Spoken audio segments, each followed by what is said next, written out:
Today we travel to the tranquil town of Torrington, Connecticut in January of 1982, where a fierce homicide broke the conviction that all is good in this little local area. The casualty, Phi Winnow, was a darling 67-year-old neighborhood figure abandoning a path of unanswered inquiries in a family cracked by alienation. Daisy Winnows was a mainstay of the Torrington people group, known for her dynamic character and irresistible grin when bereft after the death of her cherished spouse Carl the earlier year. Daisy diverted her energy into running a famous blossom shop supply named Petals and Blossoms. Preceding her enterprising endeavors, she had devoted long periods of her life to deeply shaping youthful personalities as a cherished kindergarten educator at Torrington Primary School. In spite of her expert achievement, Daisy's own life was set apart by game plan from her grown-up youngsters who lived in various states. The particulars of their broke relationship transport stayed a secret to town occupants, yet Daisy clutched a hint of something better over the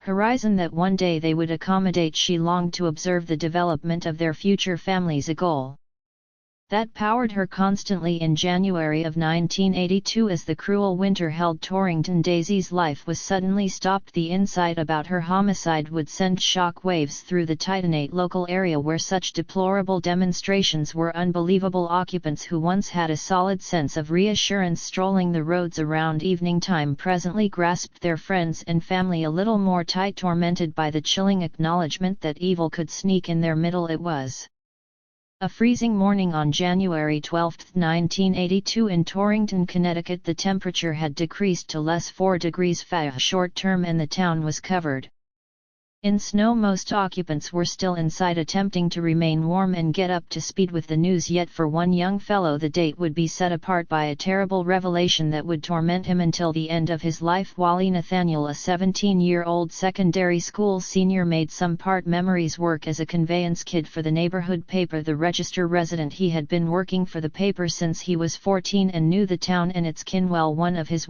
stops was Petals and Blossoms, a curious shop run by Daisy Winnows, a 67-year-old widow and previous kindergarten educator. Wally respected Daisy for her happy disposition and graciousness, and frequently concealed with her when he dropped off her paper. That morning Wally showed up at Daisy's Blossoms around 9:35 a.m. As expected, he saw that the shop's entryway was marginally a container, which was strange for Daisy and surprising given the chilly climate. Wally thumped on the entryway, yet there was no response. He pushed the entryway open and ventured inside, calling out to Daisy. What he saw next made him shout and drop his papers. Daisy was lying on the floor, behind the counter, encircled by a pool of blood. Her arms were nearly removed and her face was unrecognizable. She had been severely killed, clearly with an enormous blade or a matchet. Wally ran out of the shop, panicked, and called the police from a close-by pay telephone. The homicide of Daisy Winnows would turn into a secret that perplexed specialists. Who might kill an innocuous old woman in such a brutal manner? What was the thought process behind this silly wrongdoing, and where was the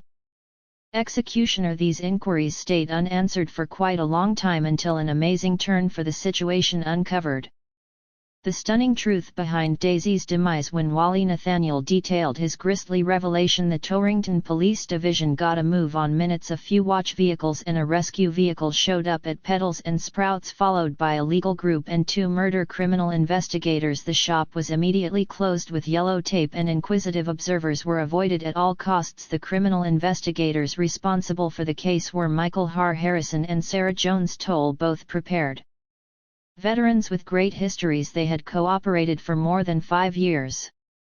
What's more, had tackled probably the most difficult cases in the state. They were known for their exhaustiveness, impressive skill and devotion, yet even they were not ready for the repulsiveness that looked for them inside the shop. As they entered, they were welcomed by a scene of gore that made them wheeze. Daisy Winnow, the casualty, was lying on the floor behind the counter, her body disfigured to the point of being unrecognizable. Her arms were nearly severed from her middle and her face was cut unrecoverable. She had experienced various cut injuries to her chest midsection and neck. Blood was all over Staining the floor, the walls and the blossoms, the investigators immediately reviewed the scene, searching for hints. They saw that the shop was in a condition of terror, as though a battle had occurred. Window boxes were broken, stages were crushed and petals were dispersed. A path of ridiculous impressions drove from the counter to the secondary passage, showing that the executioner had escaped that way. The secondary passage was opened and there were no indications of constrained section. The criminal investigators likewise recognized the deadly weapon, a huge blade lying on a table close to the entryway. It was shrouded in blood and fingerprints. The criminal investigators considered how the executioner had gotten such a weapon and why he had abandoned it. They continued to gather proof, taking photographs, estimations and tests. They likewise consulted Wally Nathaniel, the conveyance kid who had found the body. He was as yet shaken by the trial and couldn't give ch data. He said he had shown up at the shop around 9:35 am. What's more, had found the entryway marginally open. He had entered calling out to Daisy and had seen her body. He had run out shouting and had called the police from a closed to ready telephone. He said he had not seen any other person around the shop and that he had no clue about who might need to kill Daisy. The analysts expressed gratitude toward him for his participation and let him know they would be in touch. They then reached the courier, who showed up soon after he analyzed the body and affirmed that Daisy had kicked the bucket from blood misfortune because of the different cut injuries. He assessed that the hour of death was somewhere in the range of 9 o'clock and 9:30 am. In view of the internal heat level and rigor mortis, he likewise noticed that Daisy had guarded injuries on her hands, proposing that she had attempted to ward off her aggressor. The investigators were bewildered by the rationale behind the homicide. Daisy Winnow was a popular and regarded individual from the local area with no known foes or issues. The criminal investigators chose to investigate Daisy's own life, wanting to discover a few signs. They likewise expected to discover a few observers who could have seen or heard something dubious around the shop that morning. They realized they had an extreme case in front of them and that there's no time to waste. They needed to get the executioner before he struck again. The main individual that criminal investigators Harrison and Jones duty needed to converse with was Scratch Hasselby. Daisy's beau. Scratch was a 41-year-old handyman who had met Daisy a half-year prior when he had fixed a break in her shop. They had become friends and had begun dating not long after. Scratch was an attractive and beguiling man who had gained notoriety for being the woman's man. He had been hitched 2 times previously and had a few sweethearts. In the middle between, he was likewise 26 years more youthful than Daisy, which caused a commotion in the town. The analysts contemplated whether Scratch had any rationale to kill Daisy. Might he at any point have been after her cash or her shop? Might he at some point have been envious of her relationship with her kids or another person? Might he at some point have been engaged with some obscure business or had a mysterious foe they chose to figure out? They found Scratch at his condo where he resided alone. They thumped on the entryway and Scratch opened it. He looked shocked to see them and asked them everything they needed. They said to him they were researching Daisy murder and inquired as to whether he could accompany them to the station for certain inquiries. Scratch concurred and followed them to their vehicle. At the station they took Scratch to a cross-examination room where they got some information about his relationship with Daisy. Scratch said he cherished Daisy and that they were exceptionally glad. He said he had no clue about who might need to kill her or why. He said he didn't have anything to do with her demise and that he was devastated by the news. He said he had last seen her the prior night when they ate at a nearby Italian eatery and afterward returned to supplant. He said he had left around 11 p.m. What's more, had gone straight home. He said he had an ally, his neighbor, who had seen him show up and leave his loft. The criminal investigators inquired as to whether he generally disliked Daisy or any other individual. Scratch said he had not and that he coexisted well with everybody. He said he had no foes, no obligations, no privileged insights. He said he had a steady employment and a decent life. He said he didn't have anything to conceal. The investigators were not persuaded. They squeezed him harder, attempting to find any irregularities or logical inconsistencies in his story. They got some information about his past relationships, his past sweethearts, his monetary circumstance, his side interests, his companions. They inquired as to whether he had at any point been brutal or had a crook record. They inquired as to whether he had at any point undermined Daisy or had some other darlings. They inquired as to whether he had at any point contended with Daisy or had any conflicts. They inquired as to whether he knew Anybody who could have resentment against him or Daisy Scratch denied all that. He said he was steadfast, legitimate and quiet. He said he misunderstood, never harmed anybody or done anything. He said he had no foes, no opponents, no struggles. He said he just cherished Daisy and needed to be with her. He said he was guiltless and begged them to accept him. The criminal investigators don't know what to think. Scratch appeared to be genuine yet additionally dubious. His story was reliable yet additionally advantageous. His alibi was strong yet additionally temperamental. His rationale was indistinct yet in addition potential. They chose to watch him and to check his experience. They likewise chose to search for different suspects who could have a more grounded association with the wrongdoing. While N. Castlebeat stayed a great suspect, the investigators didn't preclude different conceivable outcomes. They chose to investigate the last individual who had seen Daisy alive, as indicated by the shop's records. That individual was Danny Waters, a 24-year elderly person who had purchased a bunch of roses from Daisy at 9:15 a.m. Only 20 minutes before her body was found. Danny Waters was an odd and desolate figure in the town. He resided with his mom Carla, who ran a vehicle wash on the edges of Torrington. He had no work, no companions, no side interests. He seldom went out but to get things done for his mom or to visit Daisy's shop. He was likewise the it, having never gone to the everyday schedule to peruse or compose. The criminal investigators were interested about Danny's relationship with Daisy. For what reason did he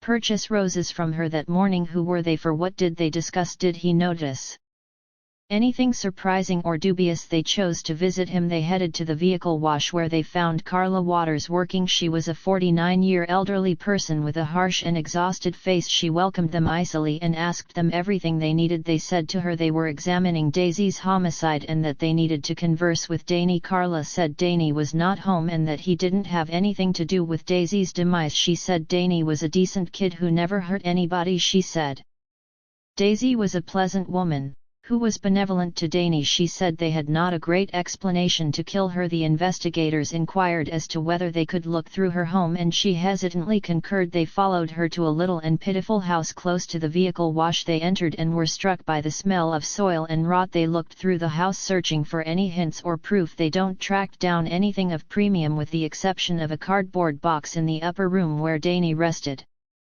Inside the case they found a heap of books, magazines and papers. They were bewildered by this since Danny was uneducated. They gotten some information about it and she said Danny got a kick out of the chance to take a gander at the photos and that he gathered them as a leisure activity. The criminal investigators were not happy with this clarification. They took a portion of the books and magazines with them and left. They took them to the station where they analyzed them all the more intently. They were stunned by what they found. The books and magazines were about blossoms, cultivating and nature. They were completely set apart with notes written in a whimsical and ungainly penmanship. The notes were straightforward words. For example, Rose Child Love.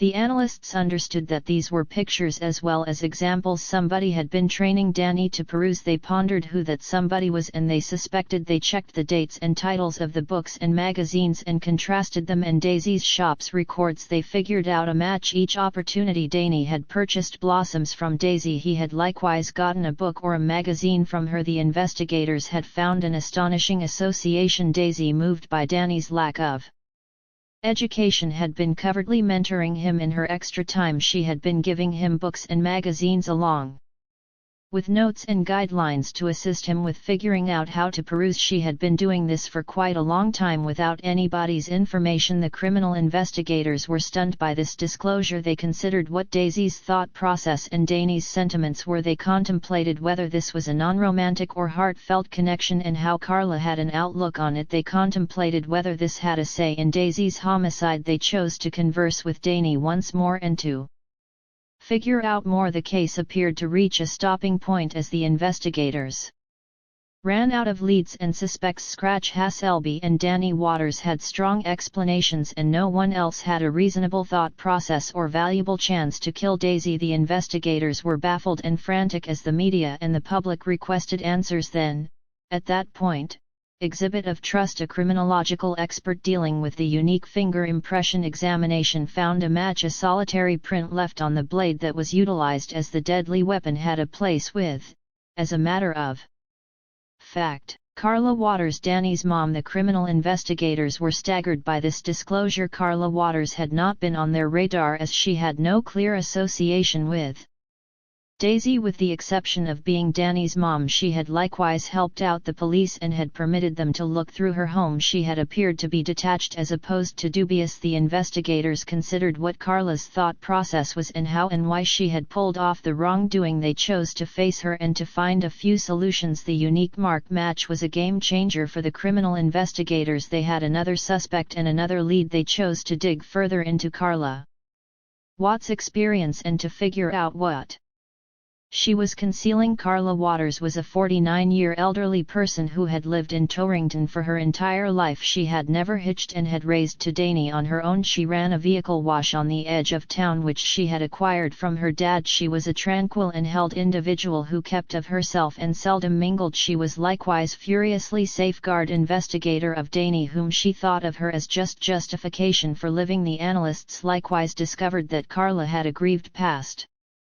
Set apart by injury and misuse, she had become pregnant with Danny at 15. She had never educated anybody and had given birth to Danny in secret. Carla had fostered a curved type of maternal fixation verging on misuse. She had secluded Danny from the world and had denied him any schooling, socialization or normally. She had constrained Ford him to eat just crude grain like a pony and had made him rest bare in a cardboard box in the storage room. She had controlled each part of his life and had persuaded him that she was the main individual who cherished him and really focused on him. The criminal investigators likewise discovered that Carla had a jumpy and preposterous character filled by her culpability and dread. She had accepted that Danny and Daisy were engaging in sexual relations and that they were plotting to kill her. She had kept an eye on them and had seen them trading books and notes. She had misjudged their blameless motions as indications of selling out and scheme. She had become consumed by a nonsensical envy and had chosen to assume control over issues. The analysts had sufficient proof to capture Carla and to stand up to her with reality. They went to her home where they found her sitting on the love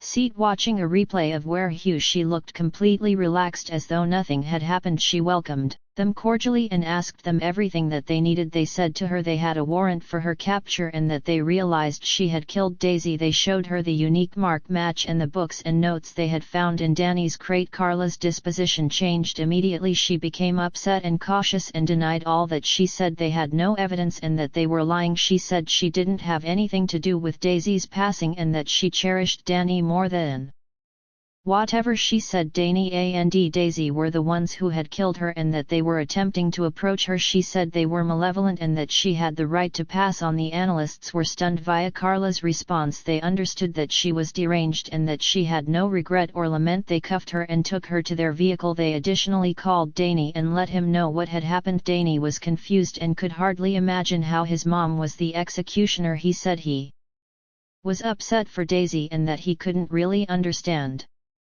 what his mom had done. The criminal investigators had tackled the case, however, yet they had likewise revealed a dim and shocking story. An account of a mother's adoration turned out badly and a child's life destroyed. An account of a lady's frenzy and a town's shock. An account of a Bloom stunner and a homicide's fierceness. The preliminary of Carla Waters started on Walk 15, 1982 at the Litchfield Region Town Hall. The adjudicator directing the case was William Balls, a regarded and experienced law specialist. The examiner was Emily Carter, a youthful and aggressive partner. Lead prosecutor, the safeguard lawyer, was Thomas Hines, a carefully prepared and capable public protector. The arraignment's case was based on the unique mark proof, the books and notes found in Danny's crate, and the declaration of Danny and the analysts. Emily Carter depicted Carla as a wanton and computing executioner who had arranged and executed the homicide of Daisy Winnows out of a wound feeling of command over her child. She contended that Carla had acted with deliberation,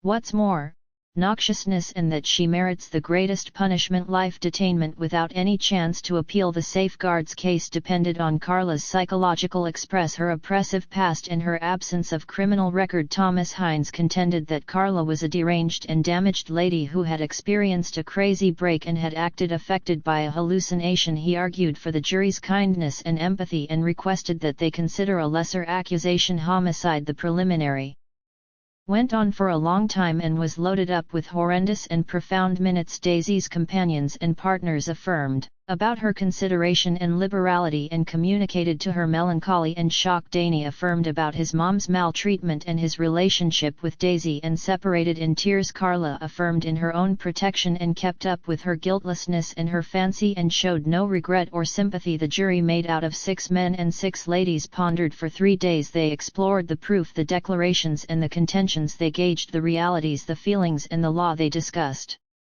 contended and casted a ballot. At last they arrived at a consistent decision at legitimate fault for first-degree murder. The decision was declared on Walk 29, 1982 at 4:15 p.m. The court was quiet as the jury foreman read the decision. Then an influx of responses cleared the room. Some gasped, some cried, some cheered. Carla Waters showed no response and stayed bland. Appointed authority Balls said thanks to the jury for their administration and articulated the sentence: life detainment without the chance of parole. He requested Carla to be removed and dismissed the court. For Daisy's family the decision was a mixed conclusion. They at last scholarly reality with regards to their mom's last days and saw equity done. However, they likewise felt the torment of their alienation and the deficiency of their opportunity to accommodate. They hoarded one another and promised to keep in contact. The preliminary of Carla Waters was over, yet the outcome of her wrongdoing was not. The existences of those impacted by her activities were everlastingly different, and they needed to figure out how to continue on. Danny Waters, the child of the executioner and the companion of the casualty, confronted the most difficulties. He had been liberated from his mom's oppression, yet he had additionally lost the main individual who had offered him grace and empathy. He needed to manage the injury of his past and the vulnerability of his future. He needed to figure out how to peruse, to attempt to reside. He didn't need to do it single-handedly. However, he got broad treatment and backing from the local area, who lifted up him and offered him help and trust. He likewise got a liberal gift from Daisy's family, who pardoned him and wished him well. He in the end got a new line of work at a nearby bookshop where he fostered an energy for perusing and learning. He likewise found love and wedded a young lady who acknowledged him for who he was. He had a child whom he named Carl after Daisy's late spouse. He always remembered Daisy. Furthermore, kept an image of her in his wallet. He visited her grave consistently and said thanks to her for changing his life. Investigators Harrison and Jones lay the legends of the case likewise confronted a few difficulties. They had seen one of the most shocking and contorted accounts of human instinct. They had seen the best and the most terrible of mankind, and they had been impacted by it. They content their vocations. However, they additionally looked for guiding and support. They promised to carry equity to casualties and conclusion to their families, yet they likewise figured out how to adapt to their own feelings and stress. They remained accomplices and became companions. The town of Torrington, the location of the crime, additionally confronted a few difficulties. It had been shaken by the occasions of that colder time of year and had lost a portion of its guiltlessness and security. It needed to manage the shame and the distress and to reconstruct its standing and its soul. It didn't need to do it single-handedly. However, it got backing and compassion from adjoining towns and urban communities who gave their sympathies and help. It likewise got acknowledgement and commendation from the state. Furthermore, the country who commended its flexibility and fortitude. It steadily mended and recaptured its tranquility and concordance. Daisy's Blossom Shop, presently claimed by a youthful couple who had respected her work, stayed a milestone, a quiet sign of the dynamic life cut off and the getting through intricacies of the human condition. The instance of Daisy Winnow fills in as a chilling update that appearances can be deluding and the murkiness inside the human heart can appear in surprising structures. It is an account of affection, misfortune turned fixation, and the lengths some will go to for the sake of a twisted impression of control. It is a story